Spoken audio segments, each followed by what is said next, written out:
Welcome to Sisters in Service podcast. Most of you know me as a strong advocate for women veterans in being recognized not only as veterans, but also as women who are changing the world through our passion of serving, even after service. This podcast is my passion by telling all the stories of military brats, military spouses, active duty, and veterans, not to forget the veteran service organizations that help us along our transition journey. I want to thank you in advance for listening. I hope that you will join me every week. A new podcast and episode comes out every Tuesday, so I hope that you will join and I hope that you enjoy. This podcast is brought to you by Small Space Pilates. Are you ready to get fit and fabulous from the comfort of your own home? Look no further than Small Space Pilates. With live online Pilates and strength training classes, a video library, and a no perfection allowed policy, you can achieve your fitness goals without ever leaving your house.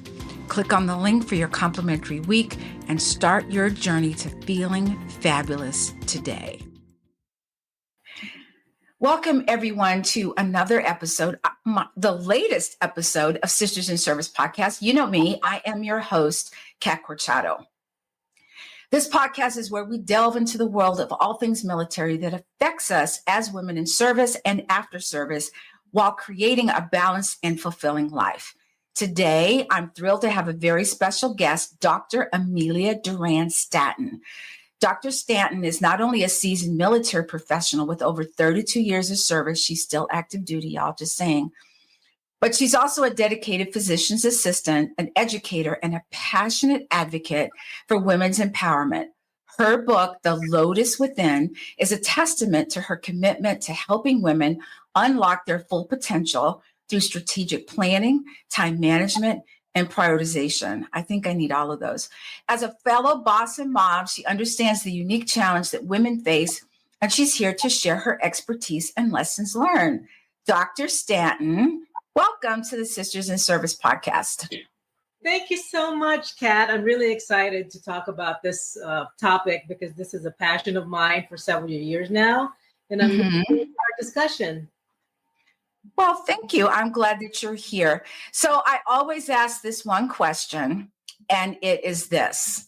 So you are active duty, still in the Army. So my question to you is, did you pick the Army or did the Army pick you?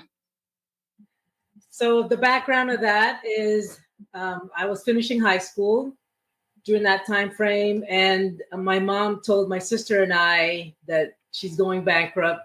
We have no money for college because I was really, really looking forward to going to school. And then all of a sudden it came crumbling down. My mom was crying all the time. It's like, we got to do something. And I wanted to travel the world and learn things. So my sister and I were in the same grade, even though she's a year ahead. So we were looking for the recruiters during high school because they were over there in the quad in school. And we said, okay, Air Force, when we talk to them, they're like, no, they're too soft. We need something a little bit more harder. We talked to the Marines and the Navy. I'm not a very good swimmer. I'm sure they'll teach me. But when we went to the Army one, it was like, because we grew up really strict because my sister and I grew up in the Philippines. And the way that they were talking, I was like, we can do this. This is not hard. We always had to do chores. We had homework. We had stuff to do aside from going to school. So I was 17. I told my mom, and my sister told my mom, she was already 18, that we were joining the Army, but I was 17. So she had to sign paperwork for you, right? Yeah. I was so surprised that she signed it too. I was like, oh no. I'm committed now. I have to go. I really have to go. But when I was supposed to leave for Fort Leonard Wood the night before, and I hardly cried, but I was crying my eyes out. Yeah. I was like, oh my God, Mom. And it was during the Rodney King fire in LA. Yes. Half of it was burnt or almost burnt. So it was a tumultuous time, and I was 17, and I signed up for 5 years, and all my friends were like, what in the world are you doing? But after that, stepped in basic training, I was like, I got this. This is awesome. I love it, singing cadence, going to formation. They fed us 3 times a day, and You're like, I'm good. We get to eat for free. I'm all set. Yeah. So that the army, basically, I chose the army. Mhm. So long story short. It's funny you said that. Did you have any military background or anyone in your family that was military prior to this? Because and the reason I'm asking this question is that it's unusual for someone to go, yeah, I took to it like a duck to water. It was great. Right. I do, but in more distant. For example, my grandfather on my father's side. So my paternal grandfather was actually a lieutenant in the army in the Philippines. Mm-hmm. And he was in World War II, part of the Bataan Death March. Oof. And he was actually one of the men that had to do that march. In fact, I went home this Christmas, and we actually went to go see the memorial where, because he made it, and then he was the concentration camp. He died in the concentration camp. So that's oh my goodness, yeah. The service of side by side with Americans. Because even whenever I come home and discuss his legacy, is like I learn new things every time I go home. One of them was that they told me that he walked by my hometown, and my grandmother's family tried to pull him out of the line when they were marching during the death march, and he was so committed. He said, I can't leave my men. Right. So even that, learning about that is like, my God, like bigger than yourself type thing. Yes. And also growing up, I saw pictures of him and also my father, who, because he never met his dad because his dad died during the war, but he went to military school. So like he went, like from a young age, I could see, like, I just loved the uniform. His hair was straight, and just with that. So as far as legacy in the military, those are the two that I can recall, just within my immediate family that served. It's very interesting that you said, oh, I went to the Air Force and they were too soft. I'm an Air Force veteran. I was like, I need soft. Now, actually, my dad did 22 years in the Air Force, and, I was a military brat. Yeah. And so I was, I've been a military brat, military spouse, and then active duty military, now a veteran. And so we did a lot of overseas tours with my dad, and we saw the Army bases, and we were like, oh my God. Right. Because the Air Force bases are so pretty, and you're like, oh. But the only reason I went into the Air Force is because it was something I knew. Right. I was familiar with it. Yes. It felt familiar, as much as it can be without actually being in. And that's actually why I picked the Air Force. Yeah. And what year did you go into the Army?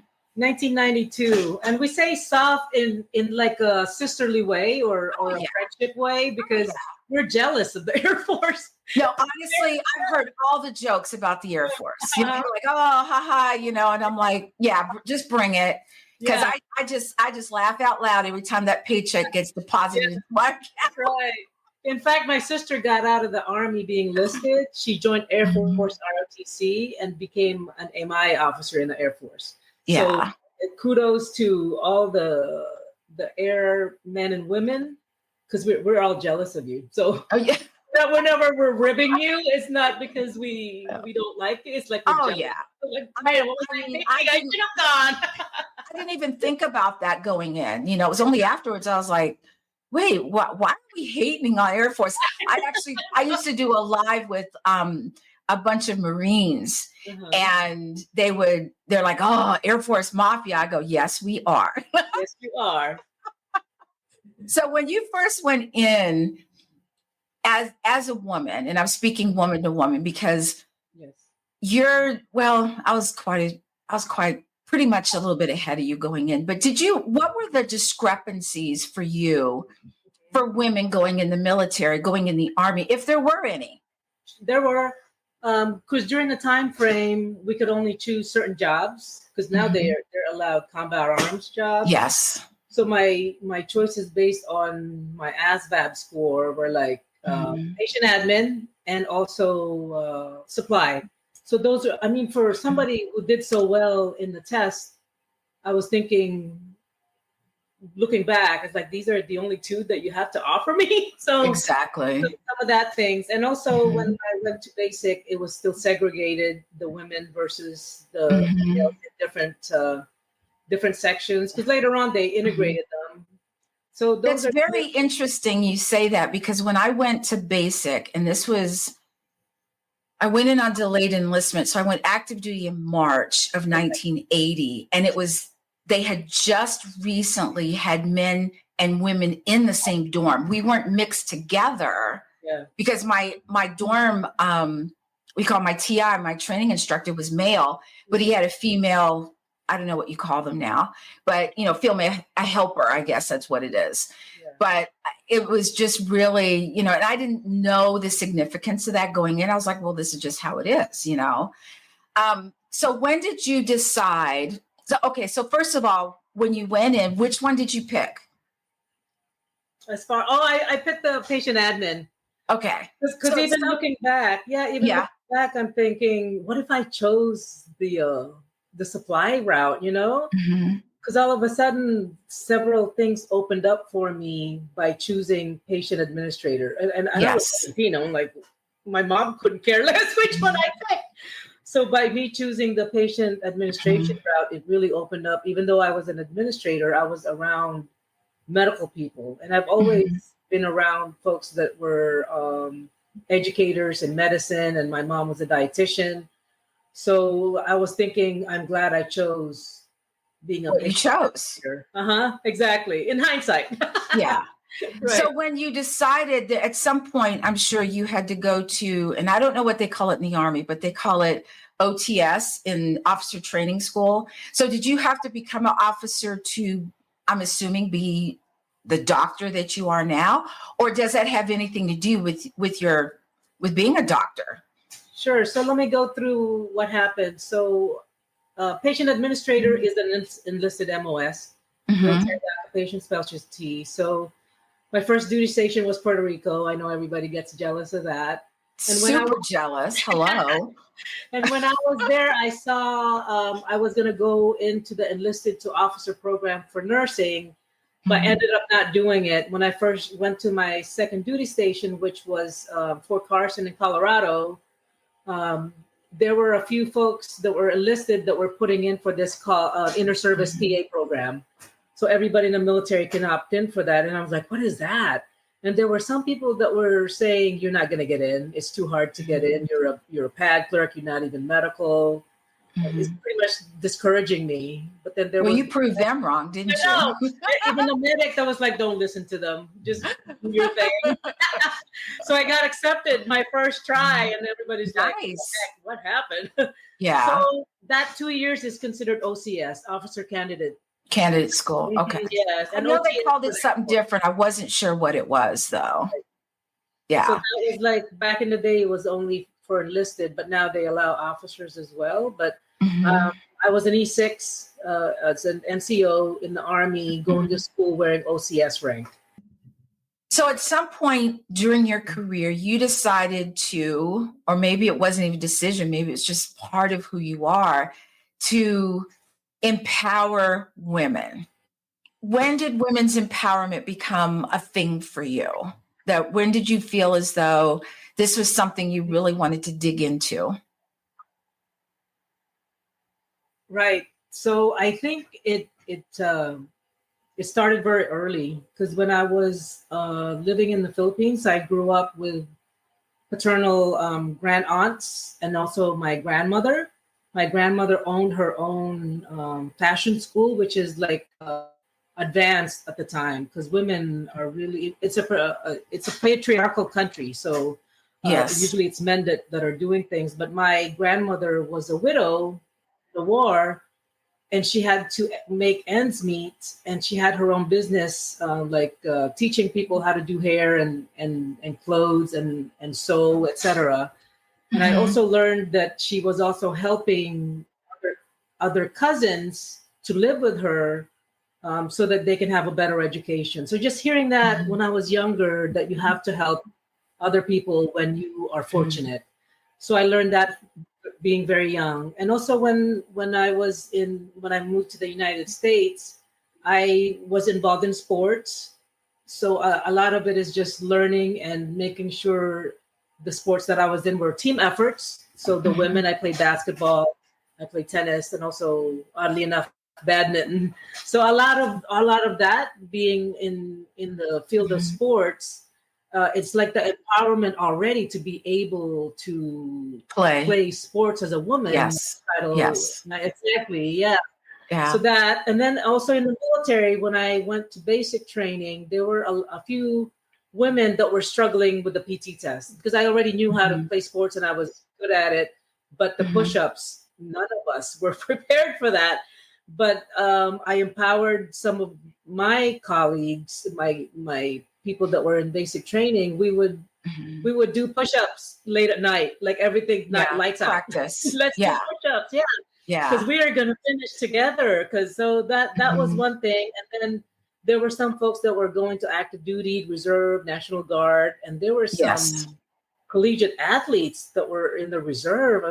And I was just in awe of one of them because she knew I was competitive. Because whenever we were doing something, I would try to beat her because I knew she was really good. But in our last run, I couldn't believe it. I beat her on the run, but she knew that's the way to push each other. Is that it's like a friendly competition. So I think that's part of empowerment is you're not necessarily doing everything for somebody, but you are giving them the opportunity to excel, and you all excel together, graduate together. So that's I played basketball in the military. I played in high school, and then I was the lone girl in the gym on Saturdays playing pickup games with the guys. That's right. That was me too. And I loved it. It was amazing. I loved it. Yeah. I really miss better than playing with women. I know, because you can cheat, right? You can step on their toes, you can elbow them. What are they gonna say? Oh, she fouled me, And I'm like, whatever, dude, Right. The men were like, okay, let's bring it on. So let's talk a little bit about your book. So The Lotus Within. What made you want to write a book? First, I was thinking about during the twilight of my military career, so having over 30 years now, and also knowing my humble background, being prior enlisted and then becoming an officer.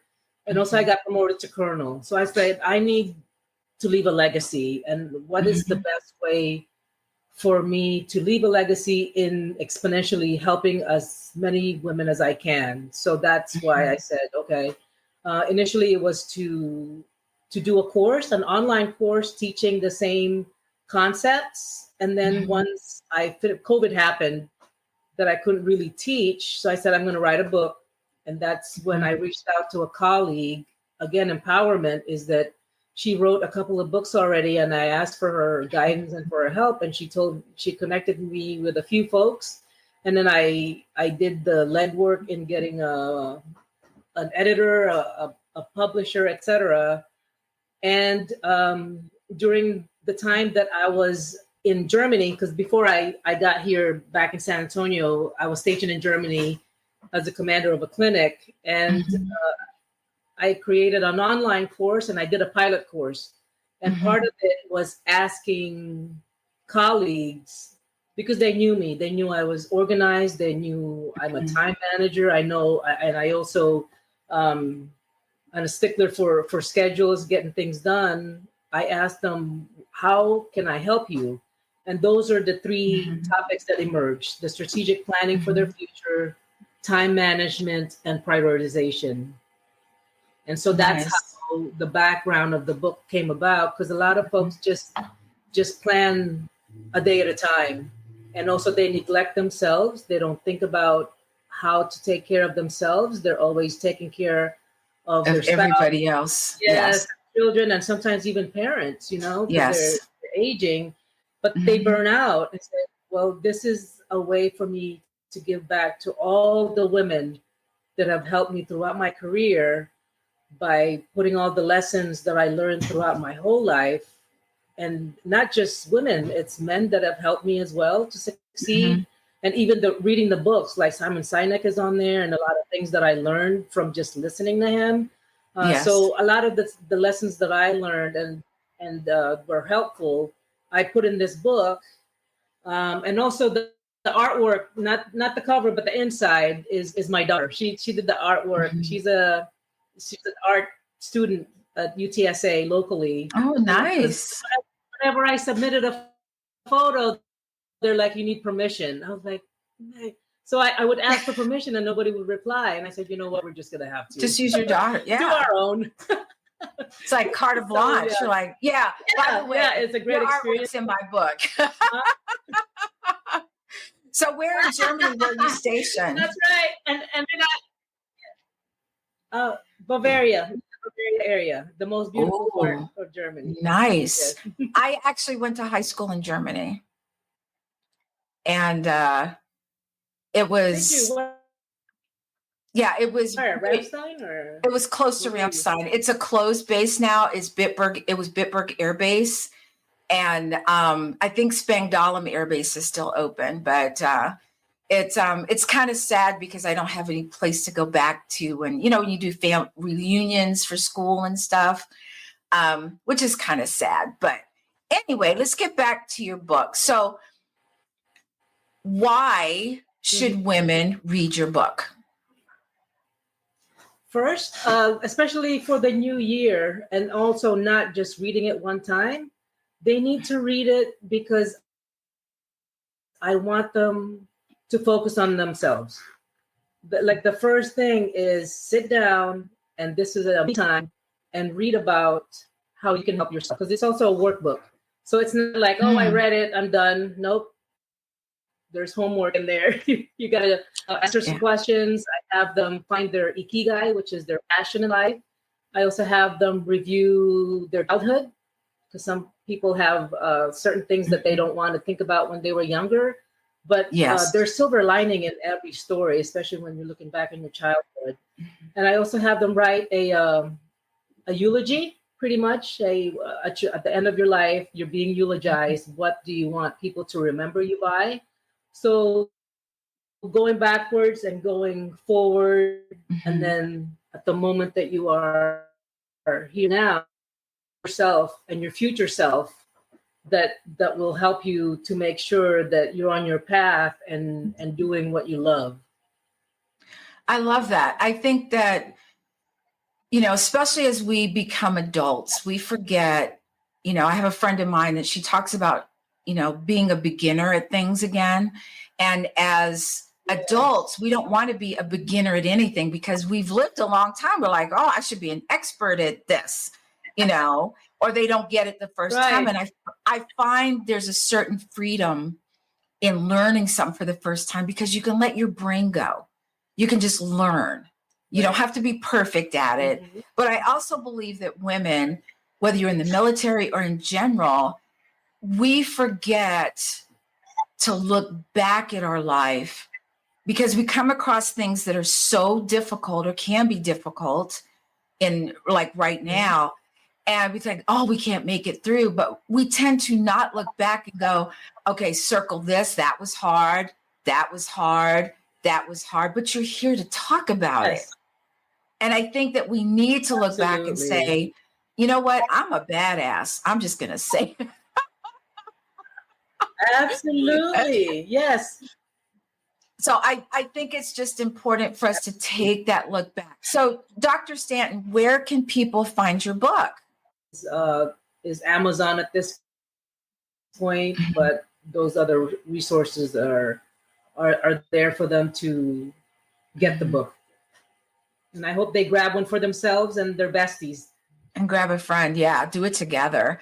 So what's up next for you, Dr. Stanton? Are you speaking anywhere? Are you, are they going to make are you going to do a TED Talk or something on your book?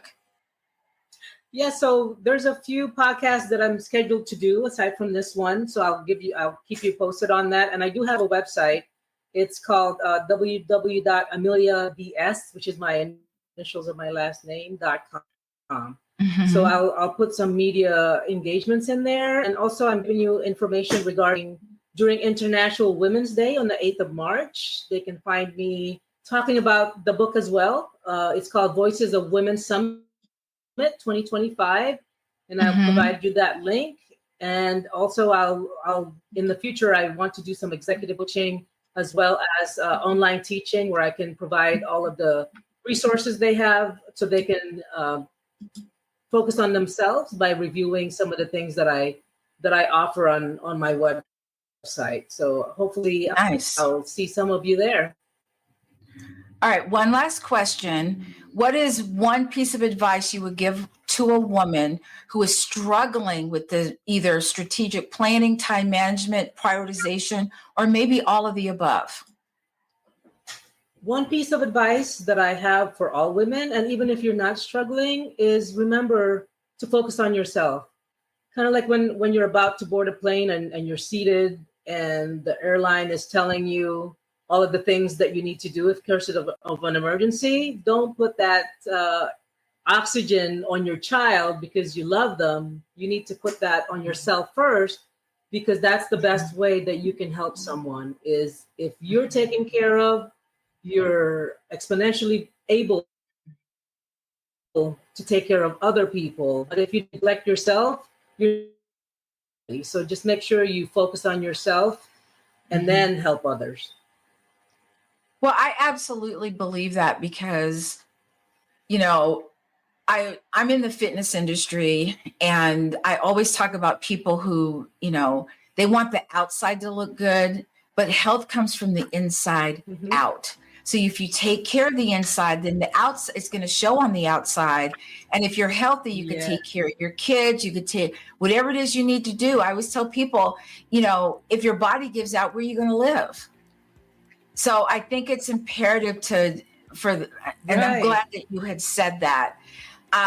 So Dr. Stanton, thank you so much for being a guest on the Sisters in Service podcast. It's been a pleasure talking to you. And for everyone out there, I hope you got some insight into what Dr. Stanton was talking about. When we talk about prioritization, because that's what popped out to me the most, make you a priority, whatever that might be. You might need 15 minutes of downtime. You might need a bath, a glass of wine, and a good book or some Netflix. Do what you need to do to take care of you. And so thank you for listening. And as always, please stay safe. Take care of each other. Until next time. And remember, it's never too late to start your impossible.